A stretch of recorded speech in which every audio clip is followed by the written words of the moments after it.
Another thing that I don't believe in, believe it or not, is climate change.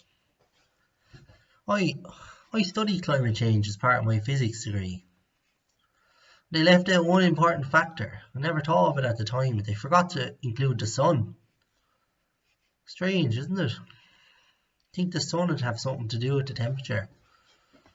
Something else they never thought about was they're saying all this CO2 is causing the temperature to go up. But what about the heat emitted by engines burning the fuel? Is that not producing heat? I'm going to do a calculation actually. I'm going to work out how much heat is produced by burning the fuel in the earth. Like all the cars burning fuel, the rate at which oil is being burned is increasing every year.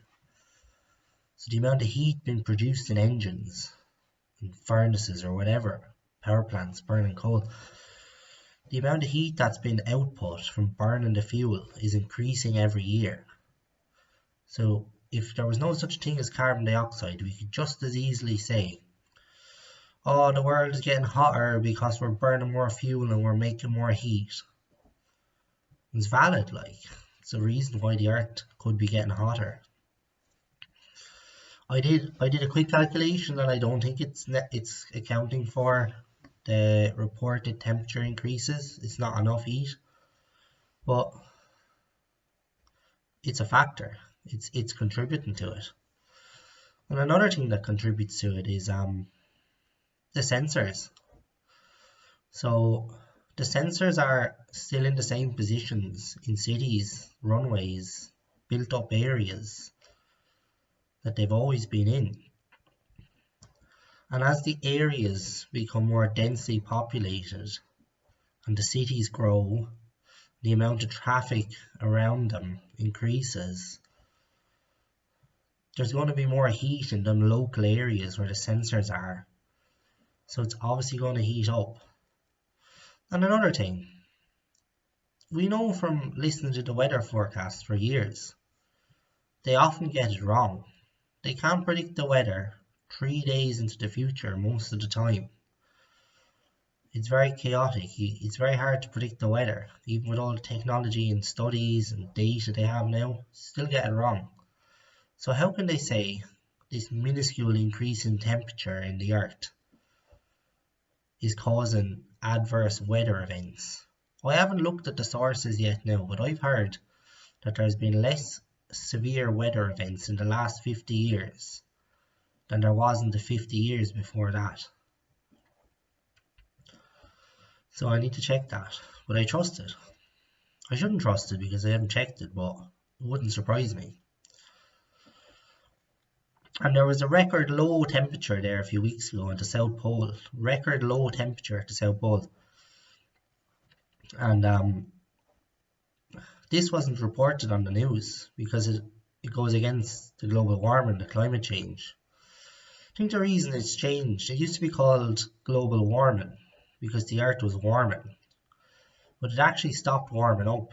There's data that suggests it's not warming up anymore from sensors located in remote areas. And you just change it to climate change then. We can't prove it's heating up as much anymore, so we're going to say it's changing. Change is bad. But the weather has always changed. Temperature has always changed. Carbon dioxide has always changed. You can check the carbon dioxide records from checking out the concentrations of carbon dioxide in the ice, little bubbles in the ice. As you dig down in the ice in the North Pole, you go further back in time when the ice was layered up over time, and the further back you go, you can see what concentration of carbon dioxide there was at that period of time when that ice was laid down. And there's been a lot more carbon dioxide in the past and there was no problems. We got here, we're still here, we're alright. But what I think is going on, they're trying to bring in these electric cars. There's not enough minerals on the earth to have an electric car for everyone, because the batteries take so many minerals and we just don't have it.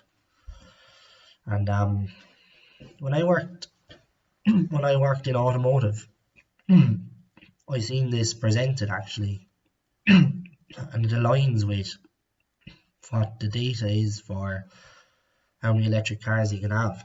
You're going to have one car to every 7 people, and it's coming in that the cars will drive themselves. They don't want drivers in the future. They want the cars to drive you. So it'll be like an Uber service. You'll just have taxis that drive themselves and they're electric. And there'll only be one electric car for every 7 people. But what that means is the car will only allow you to go where the computer wants you to go. And they're going to ramp up this climate change thing and say, you're only allowed to use so much carbon every month. And if you exceed your carbon limits, you're going to have to stop spending. So if you take a car trip, say 100 miles, they'll say you used X amount of carbon. You can only go another 100 miles in this month, or then you can't travel anymore. I think that's what they're up to. It's all about control.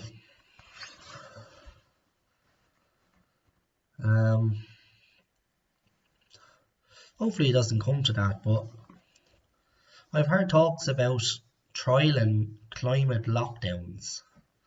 There was talks about this somewhere. Can't remember where. But they're going to want to lock us down to keep us in, to say you have to reduce your carbon output now. You're destroying the climate. And carbon dioxide makes the plants grow and makes the food production increase. So it's good for the world. Another little fact I came across before actually is for the UK. I think 800 people die of heat stroke in the UK every year. But 60,000 people die of the cold every year in the UK. So it would be better if the place was a bit warmer. But it's negligible anyway. The minuscule amount of temperature change won't affect that. What affects that is energy prices. So you're putting laws in place to make it more difficult to use fossil fuels. And fossil fuels are used to heat people's homes, and the prices are going up. They're trying to get rid of it. And it's all in an effort to stop climate change. But it's actually killing people, because less people can afford their heating bills. And that 60,000 number will grow. So we should just be able to use the energy that's available to us. The electric prices went up last month in Ireland by 40%. And over 50% of our energy comes from renewables. So it's not justifiable. The cost of producing the wind power is the same. The wind is still blowing, the sun is still shining. The input is the same. They're just robbing us. I was getting into a bit of cryptocurrency mining myself, and had to pack it in. Too much electricity cost now. Killed the dream. Wasn't happy with that now. I was enjoying it. Nice little endeavour. But anyway, this climate change thing. You'll see a lot of people arguing for climate change, and if you argue with them, they'll say, well, look how the bad person you are. You don't care about the persons whose house blew down in a hurricane the other day. But that's not a proper argument. That's just making you look like a bad person for saying something that makes sense. They're not using science. They're just nonsense.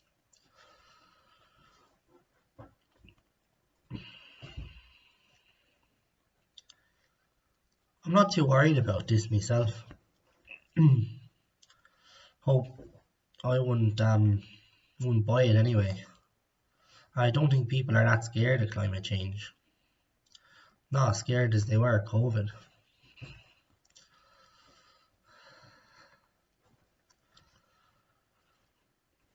One other thing with the COVID, the World Health Organization,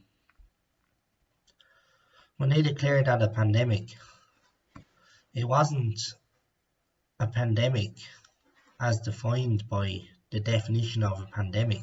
They changed the definition of pandemic in order to call it a pandemic. And with the vaccine, they changed the definition of vaccine in the dictionary to call the COVID vaccines vaccines. But they're a completely different technology. They're mRNA.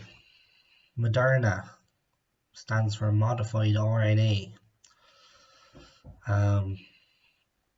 It instructs your genes to make toxic particles that are found on the virus so that your body gets used to fighting those toxic particles so that it's more used to it when the virus enters the system.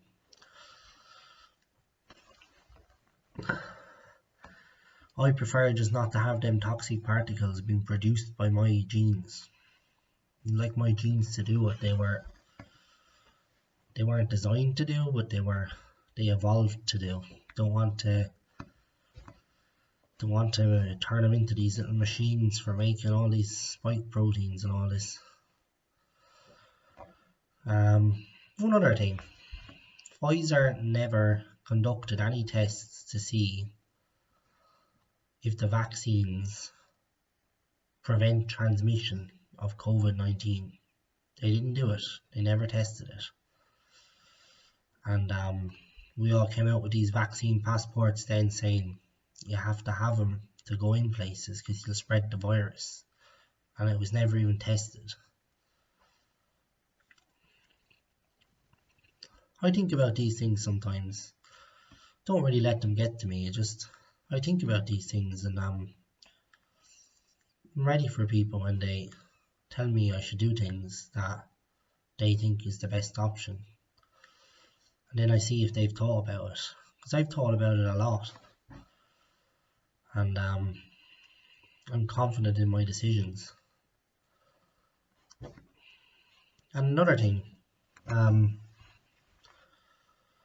think they want to make you look like a bad person if you don't do what is suggested. Oh, you're going to kill people if you don't do this. You don't care about other people.